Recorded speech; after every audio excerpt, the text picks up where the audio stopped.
Welcome everybody to another episode of CEOpen Mic. Today my guest is Marcel Tobler, a guy who merges offline and online worlds. And before we actually jump into that, I know that you were born in Switzerland, studied in USA, worked in Germany, and on top of all of that, you handle land-based casinos, but you're also present online, right? Yes, that's right. All of that is right. Quite a story. Okay, so let's start from the very beginning. Let's start from your path. So why all the moving from one place in the world to another one? What's the story? First of all, I really like different cultures and different places. So I think you need that to really appreciate to go to different locations, work in different locations. But actually, it all started very early. When I did business school, so in Switzerland, we have apprenticeships that you can do, and that's what I did because I wasn't very good at school, to be frank. I was a bit even worse at languages, at foreign languages, so I did not learn English. And then when I was 17, I couldn't speak a word of English because we have to learn French in Right. Switzerland. So Welcome to I kind of was Switzerland. Yeah. forced to go somewhere where I would learn English, and I went to Cambridge in the UK for 9 months, and I was 18, and it was just an amazing time, and I met actually my wife there on the third, no, actually on the first day. I arrived in Cambridge, Oh and wow. so I went outside of Switzerland, starting from a very early age, and had a very good experience. So that's why I probably also embraced that then further along. And also because I went to a foreign country, I got into gaming. I Hmm. worked for PwC, that's a large public accounting firm. So I started in public accounting.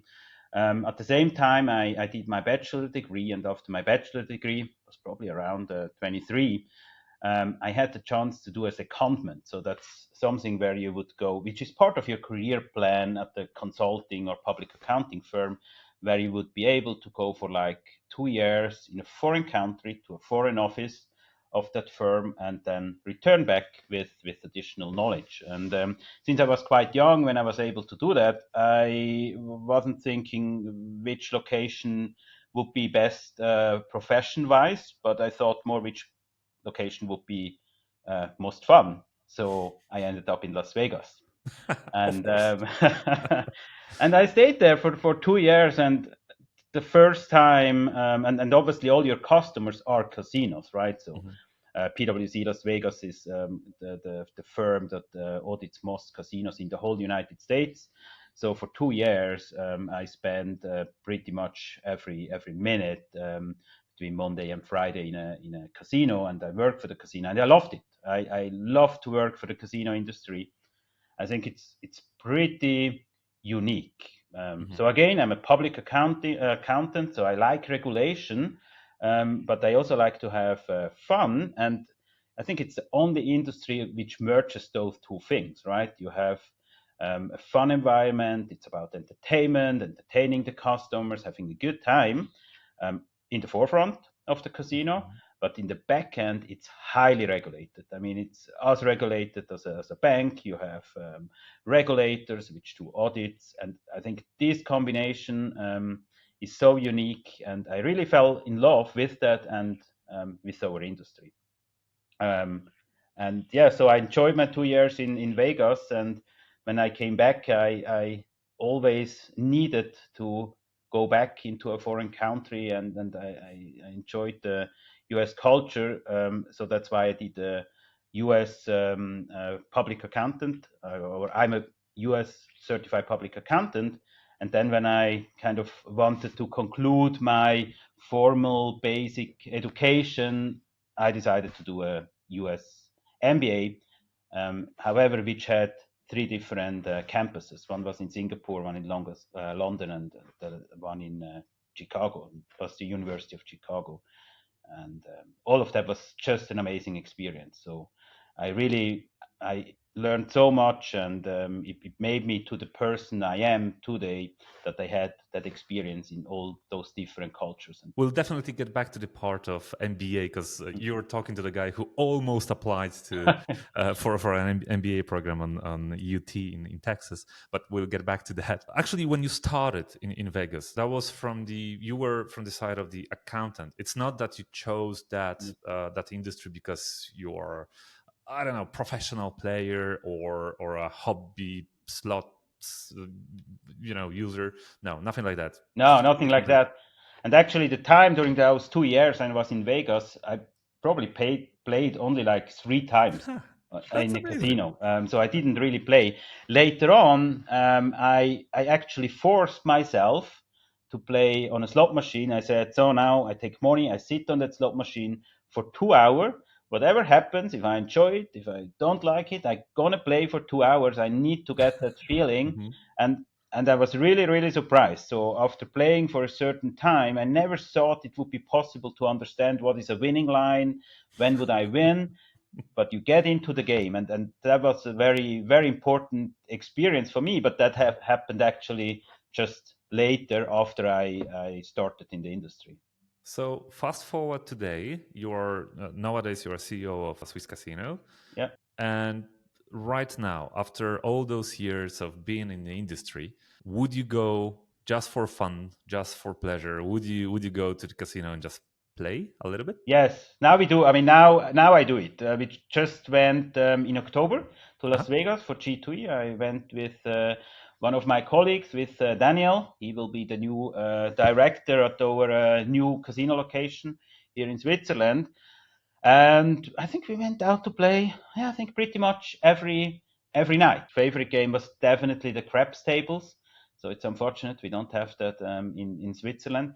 But what we also enjoyed is actually to play together on a slot machine, so that we kind of would pool our money, and we just would play one of those games together. And I think that's also and that actually triggered our decision that we now, for our new casino, purchased a lot of those partner banks, where Hmm. two people can sit in front of a slot Hmm. machine. We don't really have that yet in Switzerland, but because we enjoyed it so much to play together, we have now quite a lot of those in our new location, our new casino that's going to open in December. That's exactly where I'm heading with my question, because my experience tells me that you basically people in iGaming industry, they come from one of two backgrounds. One background is that the person used to be a professional player or simply, let's face it, an addict, and playing just a lot.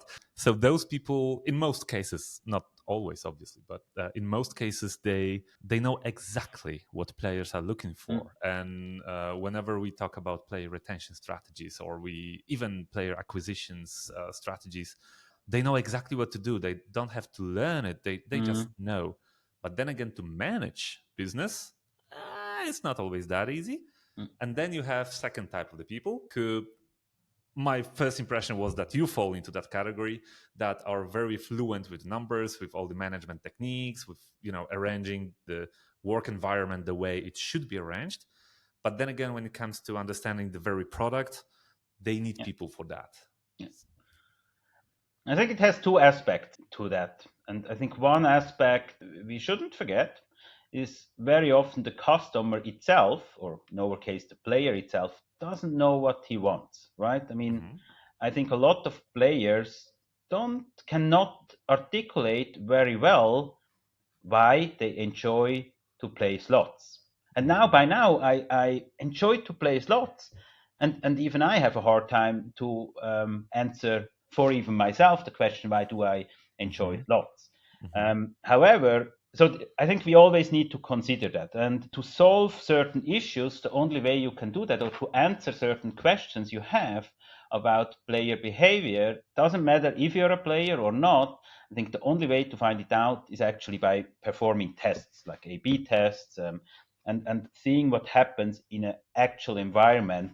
Hmm. I think many questions cannot be answered theoretically, because it's a very complex. Hmm. There are quite a lot of influences why you may like a game, and there are different kind of players fulfilling a different need by playing casino games. So that's one part. But on the other part, we also shouldn't never, I mean, generally, we should never believe we know what the player wants or what our customer needs. We just don't. And for me, it's really important to be close to our players. Even now, as a CEO of our group of casinos, I really take the time whenever possible that I talk to players, that I go to player events and just have a discussion. And every time I go to such an event, every time I talk to players, I learn something, and I think that's really important. And I think that's how you build up knowledge. And even Mhm. if you're a player, I still think you need to talk to other players to understand what are other reasons why people enjoy to be in a casino or play online casino. So one very very important piece of advice that I'm getting from that is that no matter how big is the organization you manage, don't just close yourself as a CEO. Don't just close yourself in your room with all the fancy reports and all the spreadsheets that tells you a lot of things, but not really the essence Yeah, of totally true. I always say when I look back my career and when I believe I have done something really good, something that had a positive impact on the company. Nothing of those things started in the office. It Mhm. was always outside of the office. The good ideas, the initiative that really changes something in your company, they start when you're with players. They start when you talk to colleagues, Mhm. when you're in an environment where you learn, and definitely not behind your desk. Do you structure it in any way? I mean, looking at Swiss casinos, of course, from time to time, you as a CEO, you go to the casino, you talk to Yes. players, exactly as you just said. But do you have like any positions in the company that are dedicated to that? And actually, is there any process behind it? So what we try to do is we give quite a lot of autonomy to the channel manager running um, the casino. And in Mhm. my view, I mean, it depends. If you're a very large organization, that may be different. But we have four land-based casinos, one large online casino, so approximately 700 employees. So it's not that big. And I think it really helps if there is a channel manager responsible for the casino that is at the casino and very close to the product and very close to the customers. That's how we do it. I believe it's difficult if you have a dedicated position where you say your job is to go out and understand the customer. The difficult part is then to transfer his knowledge to the Mhm. decision maker. So I Mhm. prefer to have decision maker which themselves are close with the product and close to the customer. Can we take a little step back? What do you mean by saying a channel, by a product? What exactly is that in your dictionary? What does it mean? So if it is land-based casino, my expectation is that the channel manager is often on the casino floor. Of course, he has a lot of administrative tasks. He's responsible for the whole operation, but you need to be on the casino floor, seeing what's happening. Also on a Saturday evening when there is a lot of people, they need to be there. They cannot be in the office and having somebody reporting to them what's going on, because I believe then you lose that touch to the customer and to our product. By product I mean the casino floor and what's happening on the casino floor. In the online business, it relates more to interaction with our customers. So we really, what we are also working on to do it even more often, is to talk to our VIPs and to invite them Mhm. to have a discussion face to face, to get to know them. And our channel manager of the online casino takes part in those discussions. So he's not just behind his screen, he's actually also in front, physically in Mhm. front of the. And befriend them a little bit, show that it's not just a soulless and heartless organization, but also real people with real Right. emotions. And Yeah. And that connects in the advantage, right? If you have land-based and online and Mhm. online business, because in what you just said, that's much easier possible if you have both channels. Let's talk about that because for me, that's I have to say, but that's a pretty rare occasion to talk to a person who combines those two words. So are the players in both types of the casinos, are those the same type of people? Would you say that online is more young people, offline is a little older, or I don't know, women here and men there? Is there Mm. any difference, or is it the same group? So we are the largest operator in Switzerland, right? We have four land-based casinos, Mm, and we have 50% of our players in the online casino has been in one of our land-based location in the last 24 months. So half of mhm, all the online players are also players in the land-based casino. And industry-wide, that's a very, very high number. mhm, And however, I predict, and I'm pretty confident in the future that gonna change in terms of people. I predict in the future every person that walks in a land-based casino has played online before, because online has mhm, a much lower barrier to entry. I mean, you are by yourself, you can try the game, and what we see very often, a person coming for the first time into a land-based casino, it's very intimidating. I mean, those slots, you press a button, the mhm, reels are running, there are 265 different winning lines, mhm, there is the roulette table, people are putting chips on the table. mhm, I fully understand that how do you get used to that? mhm, People watching. So I do believe a lot of people will be in a first contact with the casino game in the online casino, and only later on visit the land-based casino. So that means at one point of time we have 90% of customers in a casino that already know online casinos, mhm, um, which was similar if you look at poker, right? I mean, without online poker, when was that? 2004, 2005, when we had really that online poker hype. Without online poker, we wouldn't have any poker tables and large tournaments in the land-based casinos. And I do believe these will also online casinos will be a big driver in the future, that customers also want to try out how it happens now and how it feels to play that game in a real casino. I'll refer to what you said because you said that the barrier to play online is lower than to play offline.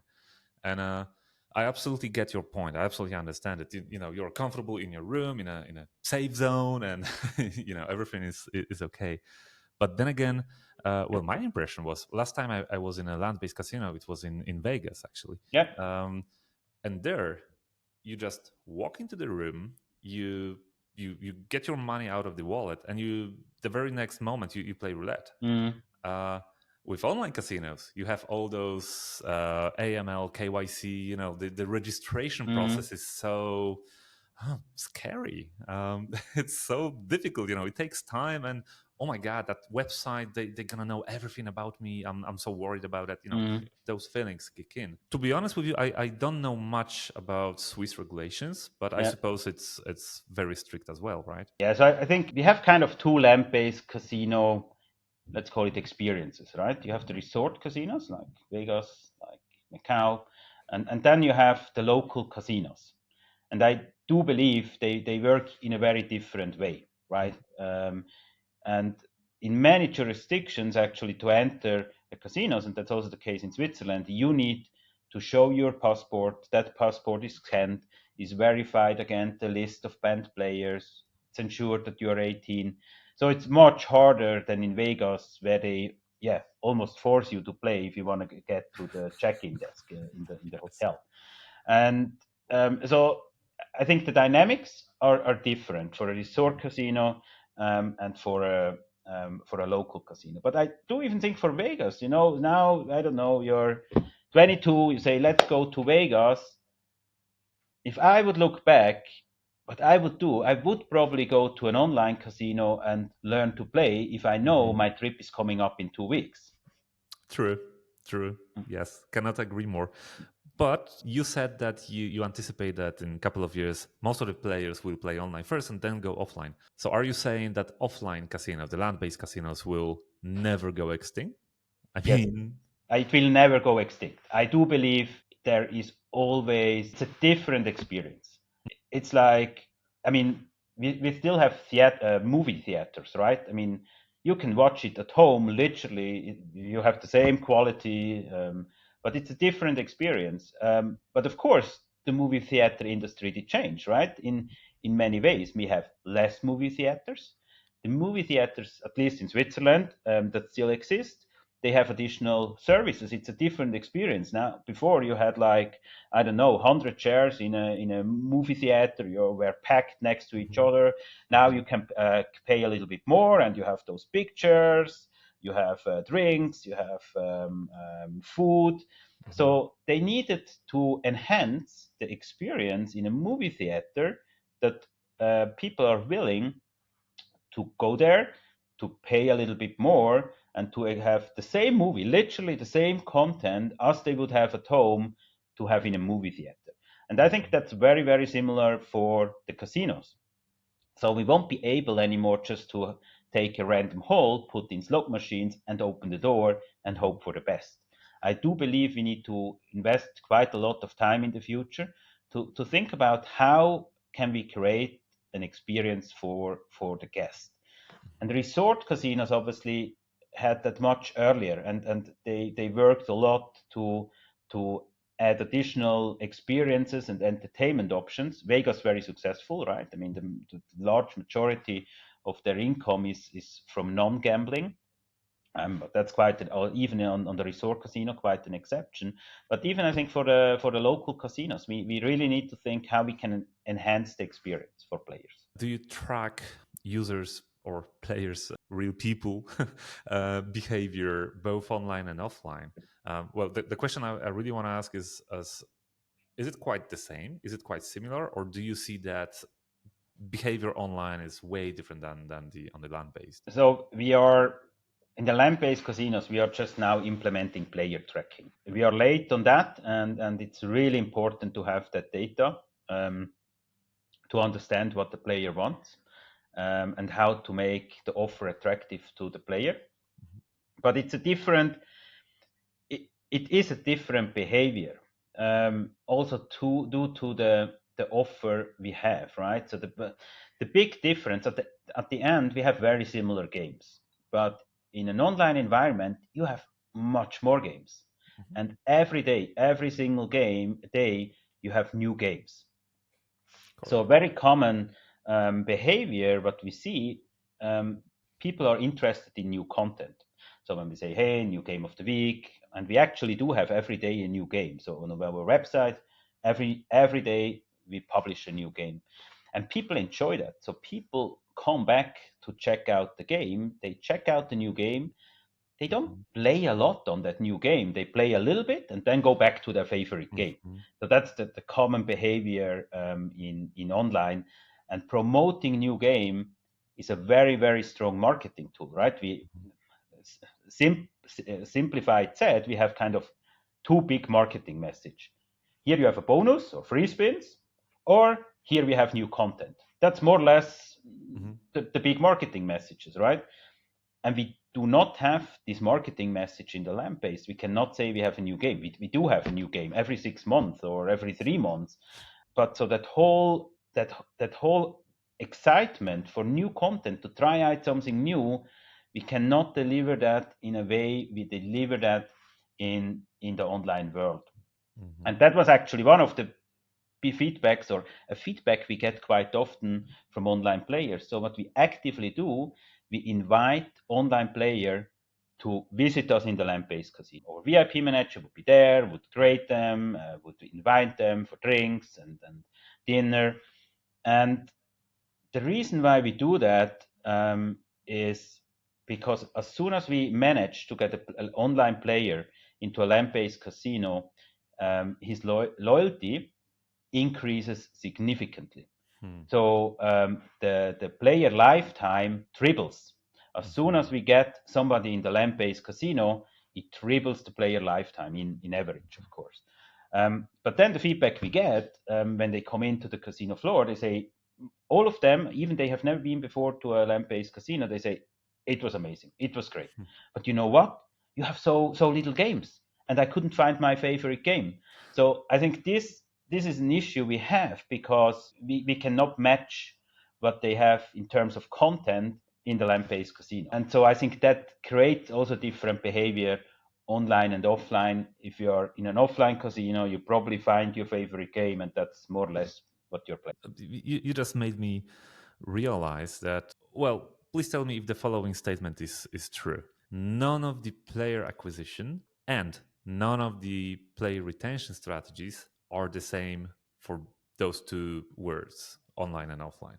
So it Yeah, works completely true. differently. Yes, yes. Wow.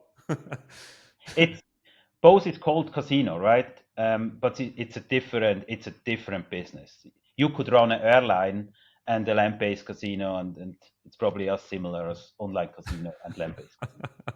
Okay.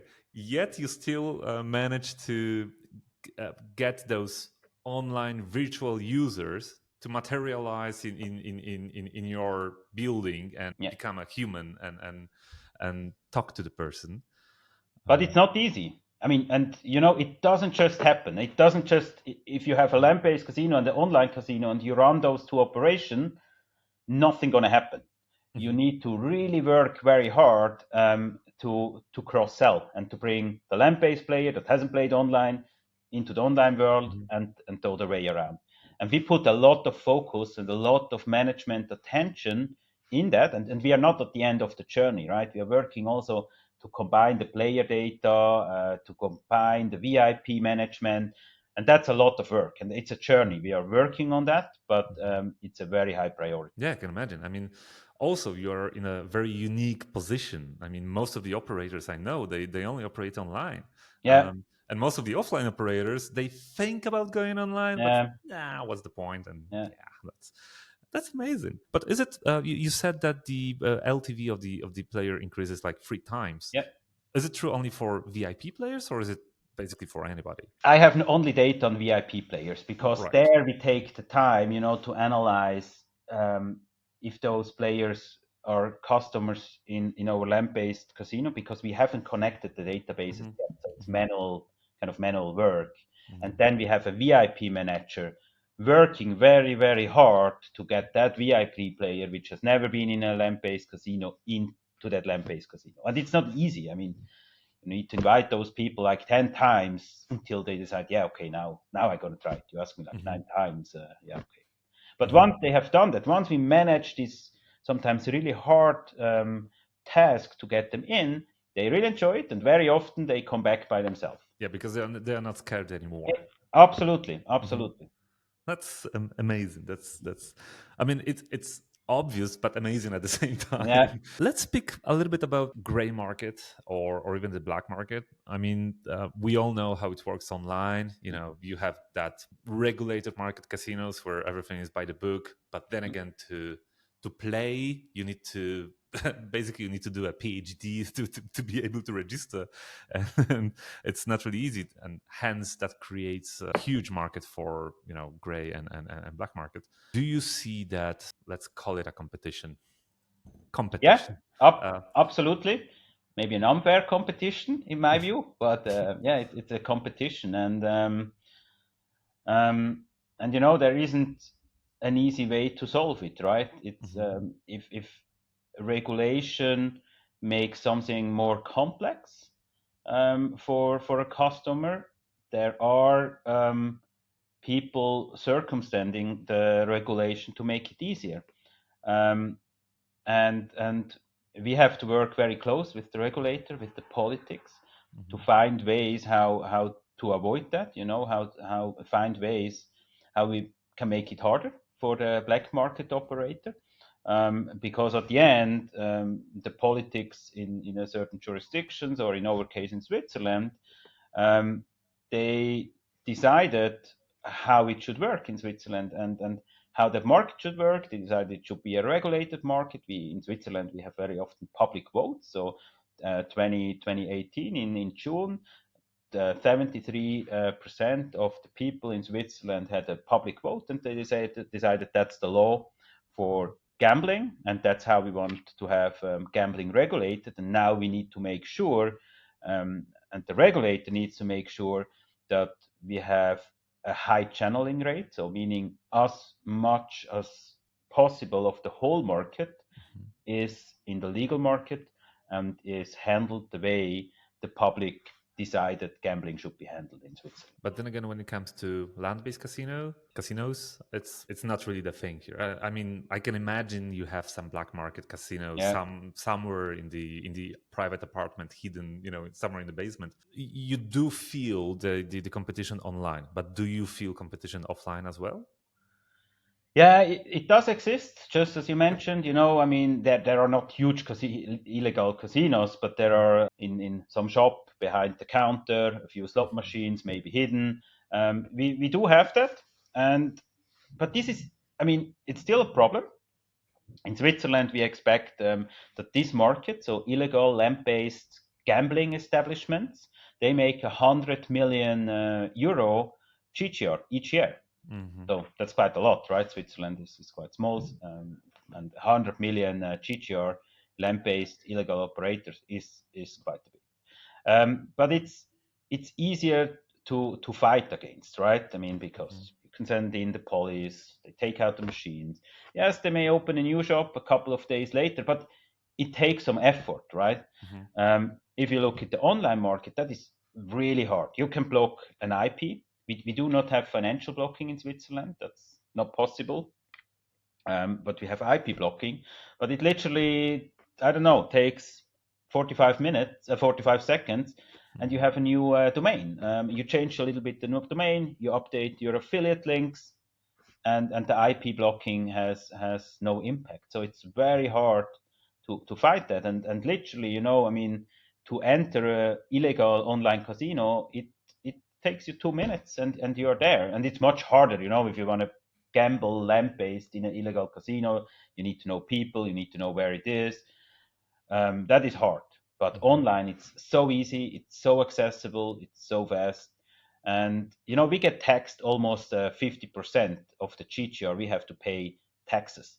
Hmm. And obviously, that limits the bonuses we can give out. That limits us a lot.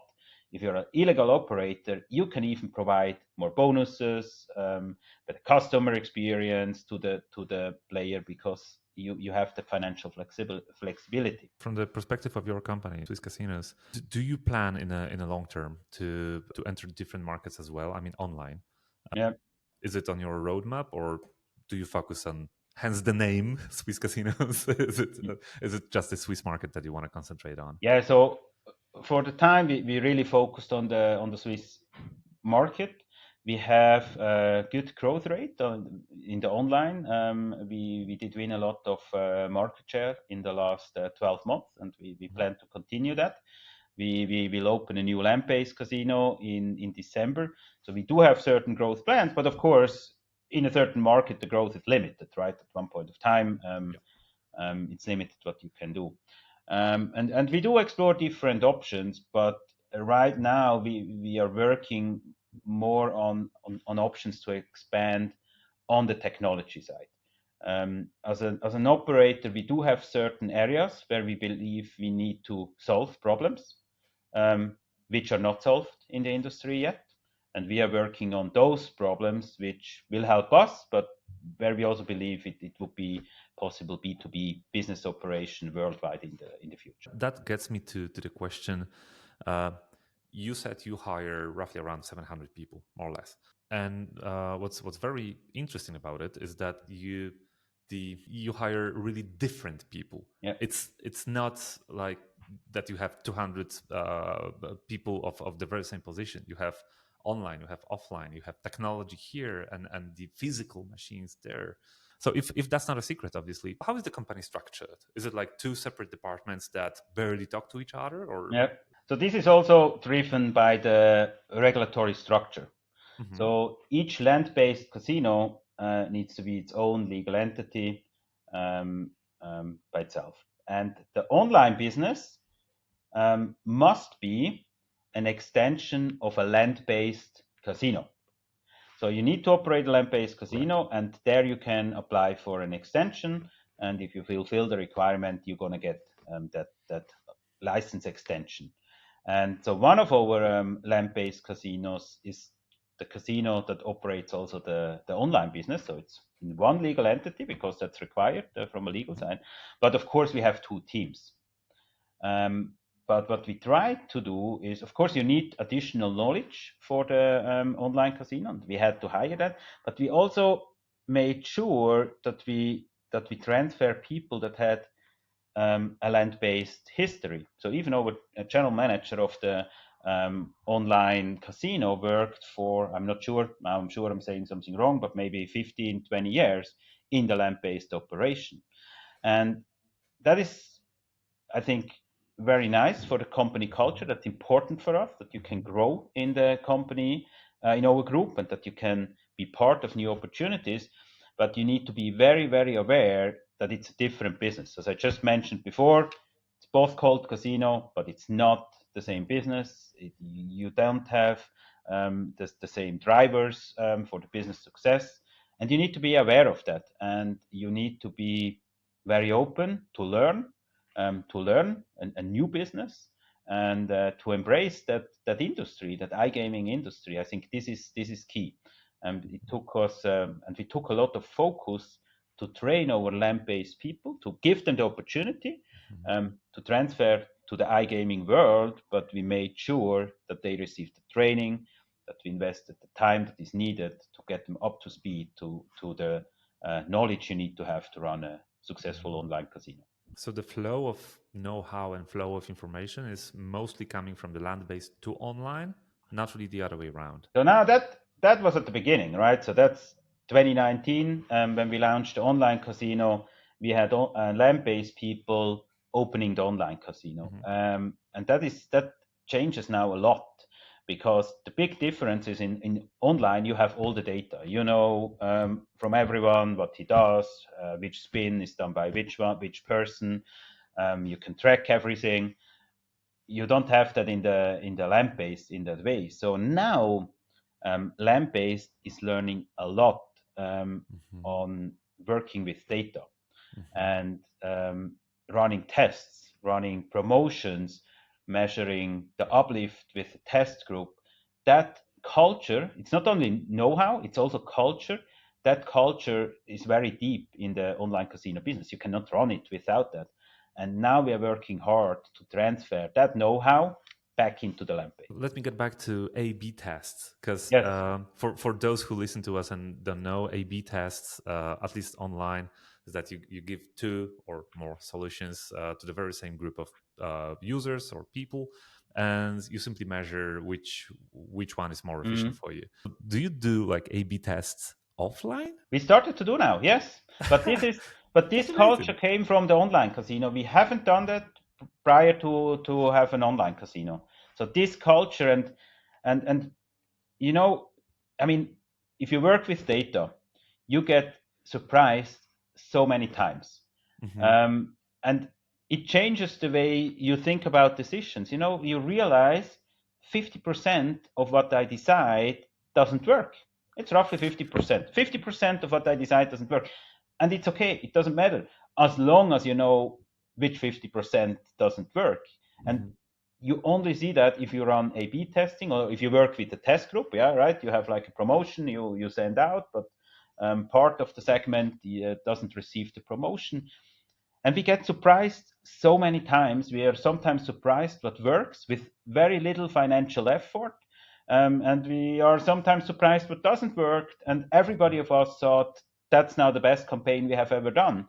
And having kind of that experience, you realize we need to do the same in the land-based casino because we also have 50% of our questions that we do that are not working, but we don't know which 50%. So we just keep doing it that way. It costs us a lot of money, and in reality, we have no impact.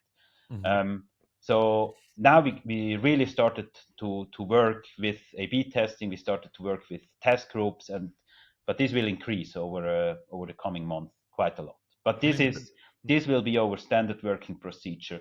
Whatever campaign we decide on, we're gonna have A/B testing and test group. again, it's obvious once you said it, but it's not obvious at all. And I just pictured that A/B tests in land-based casino looks in a way that you have a physical slot machine, and then you exchange it to another one in the very same location. It makes sense, but Yeah, you have so many, you have so many decisions you make Mhm. each day, and so many decisions we don't check if they were right or not. Yeah. And we should. So that leads me to the question. You as a CEO, you obviously have to deal a lot with psychology of the employees of the group. And online, when you talk to online casino operators, not many of them could say they are on the market for 20 years, 15 years. Mm, Most of them are relatively fresh on the mm, on the market compared to land based. So I can imagine that if you go to your managers and you say, "Hey, let's introduce A/B tests," some of them might be very upset that, "Hey, I do have this secret knowledge. You pay me a lot yeah, of money for me to know. yeah, Why do you want to check it on me, or why do you want to jeopardize, whatever mm, I provide?" Is that an issue? yeah. But it's easy solvable Mm-hmm. because once you have the data and you present the result, it opens eyes. I mean, Mm-hmm. it's very common if in a land-based casino, if you discuss to implement a player tracking or not, the answer gonna be we don't need it. We know our good players. Data won't add any additional value. It's just gonna cost us a lot of money because we have to give back rewards. And as soon, and I have seen that already now twice in my life at the group where I implemented player tracking. As soon as you implement it, actually on the first day, on literally the first day you go live with the player tracking, people working on the floor, they come back and say, "My God, I'm surprised. We have those players, and they really play, and we have never seen them. They were so quiet. They sit in the corner, and we haven't realized that." And when we in one location we started the pilot of the player tracking last September, and it actually was the smallest location of our group. So you have the highest chance, right, to know your player. And we checked on the 30 top players based on the player tracking, how many were known. By known, I mean, yeah, we know that person Mm-hmm. has a high turnover in the casino. It was 50%, not more than 50% of the top 30 players. So it's not a lot. That's 30 top Mm-hmm. 30 players. They only knew 15 of those Wow. players, and Wow. that kind of ends the discussion if we need data or not. Yeah, I mean, it ends discussion. Yes, it makes whole organization more efficient. But I can imagine people from within the organization jeopardizing that process, being afraid of losing their jobs. Yeah, no, I mean, that wasn't the case. I mean, and maybe we were lucky with the employees we have, but once that data was presented, they said, "My God, I'm so happy we have it now. Now we know Mhm, to which players we need to talk to which players we need to ensure that they mhm, really have it comfortable, that they get their rewards." They mhm. embraced it, and I guess it could be different, but I think also we are really lucky with the employees we have in our group. They really embraced it once they have had the proof that it really needs data to provide the best service possible. All right, we're gonna slowly end the conversation because I promised you I'm not gonna keep you long. Just one last question. I promised also that we're gonna get back to the NBA Yes. thing. So let me ask you the question this way: You, with all your experience, you're obviously very successful in your career. Word of advice to everybody who's way younger than us, or at least me, and are considering, especially in states, to take the MBA, which is very expensive. It's Yep. time consuming. Would you do it again? Yes, I would do it immediately. It's very expensive. Mhm. I could have purchased a nice car with Yep. that money. I decided to do an MBA. Um, you know, the thing, it's not the theoretical knowledge that you gain because you can argue. I can read that in a book. I can listen to podcasts. Why do I need to spend all that money Yep. just that somebody in front tells me what I need to know? But what you learn is working together, and the MBA I took, University of Chicago, focus a lot on data driven decision making. Mhm. for every topic. Even for marketing, it's always very, very data driven. And the value it provided is working together with your peers on cases to solve. And that has, of course, you need some theoretical background, but you learn a lot on how to apply that, and you learn a lot about different cultures. So I had a class of 80 people, so I had 80 classmates, and we had 50 different countries represented within that 80 people. Um, and so they are very different culture, and it was so interesting to work together and to achieve something common. And again, I mentioned that things you experience changes who you are. The value is not that you have now a theoretical knowledge, but the value is that you learned how to interact with different cultures, that you realized what works well if you are discussing with people to come to a solution. And if you are responsible for a business, I think that is essential. It's not that you need to have a lot of theoretical knowledge, because you need to learn anyway every day, but then how to apply it and how to work together in a group to use that in the best possible way, that is critical. And that is something that the MBA trained you every single day at school, that you work together, apply your knowledge into a case. And that was a very good experience. And I would work in a different way if I wouldn't have done that MBA. Not really the better way. Not the better way, definitely not the better way. I think I would have a much harder time to think how to apply knowledge that I have or that I gain in that moment in solving a real world issue. It's taking the right theoretical knowledge to a problem. It's very hard to figure out what is now the right theory. And I think this challenge in a group, and also challenging it with your peers and with the management colleagues, this is really important. Also to have everyone on the board, right? If you once decide that's the way forward, if you have done that solution by yourself, you need a lot of explaining why you came up with that. Not everybody will support it, but if you learned how to work together to come to a solution, that makes your organization much more efficient. So many more questions, but next time maybe. Yes, Thank you so much for your time, ladies and gentlemen. Marcel thank Tobler, you. thank you. Thank you. I enjoyed it.